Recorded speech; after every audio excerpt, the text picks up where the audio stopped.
A gracious Thursday morning to you good people. It's your girl KB. You know what I do and you know why I do it. It's Thursday, April 4th, and it is 3:51 in the a.m. And I'm going to read a portion of Daily Reflections. And then I'm going to read the second half of Daily Reflection. And the reason I'm breaking it up is because the first portion is poetic, yet it has, I want to say, meaning, purpose, and, as I like to say, emphasis. Now, I say emphasis because certain things draw your attention when they're mispronounced, right? So let's put emphasis on it or some respect on it in order to just draw you in, Words have power when you misuse them because people focus on that and then they start to listen to what you're really going to say. Okay, it's called Crying for the Moon. It says, this very real feeling of inferiority is magnified by his childish sensitivity, and it is in this state of affairs which generates in him that insatiable, abnormal craving for self-approval and success in the eyes of the world. Still a child, he cries for the moon, and the moon, it seems, won't have him. Nice, poetic kind of piece.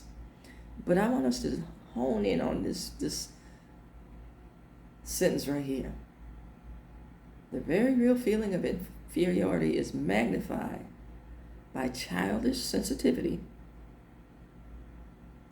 that generates, super sensitive, and it generates an insatiable, abnormal craving for self-approval and success. In other words, my lack of self-esteem, inability to see my worth, causes me to seek out situations that validate and, I want to say, embolden me to certain things. And then, I'm right back to square one when that energy no longer feeds me. And I'm going to use a word that's heavily overused and heavily misused, but not in this instance. That is narcissism. And I know you guys aren't going to want to hear this, but we live in a society that endorses, enforces, and encourages narcissism. How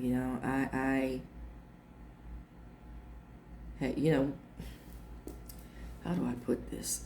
We have people that are famous for nothing because somebody else identified with something that they're talking about, and then, they're encouraged by, well, so-and-so did it, and maybe I can do it, and so I'm going to do it.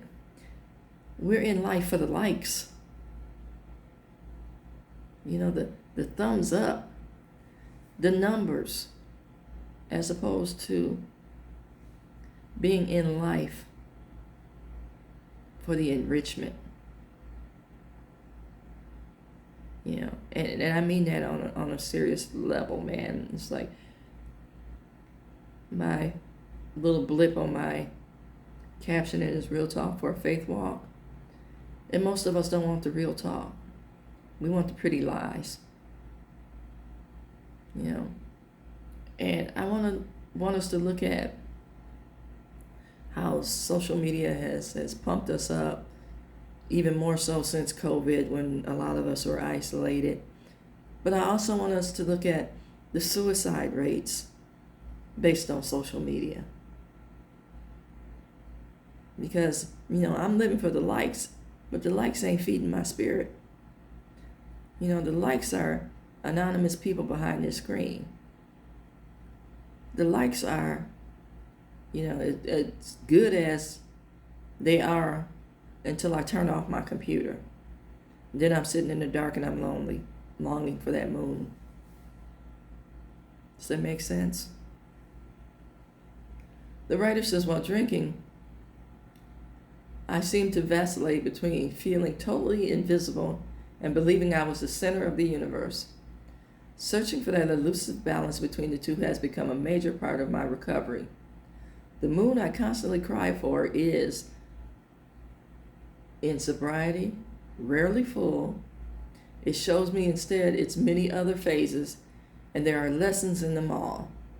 True learning has often followed an eclipse.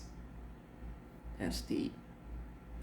A time of darkness, but with each cycle of my recovery, the light grows stronger and my vision grows clearer. Yeah. Chasing after the moon. See, the beautiful thing about chasing the moon, when you really wake up to it, is very often the moon can be seen when the sun is shining. And therein you find the balance. And I want to say to the folks, yesterday I talked about love.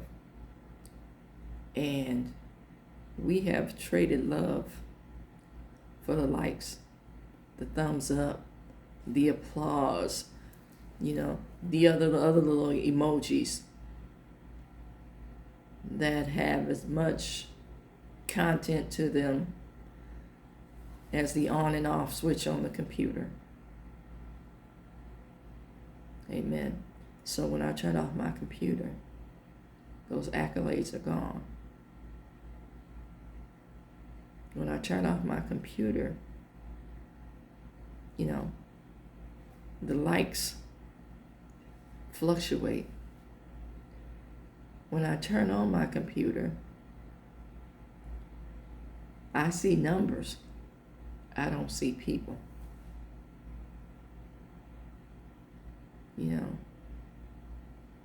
Stop living for the analytics and just live. Amen.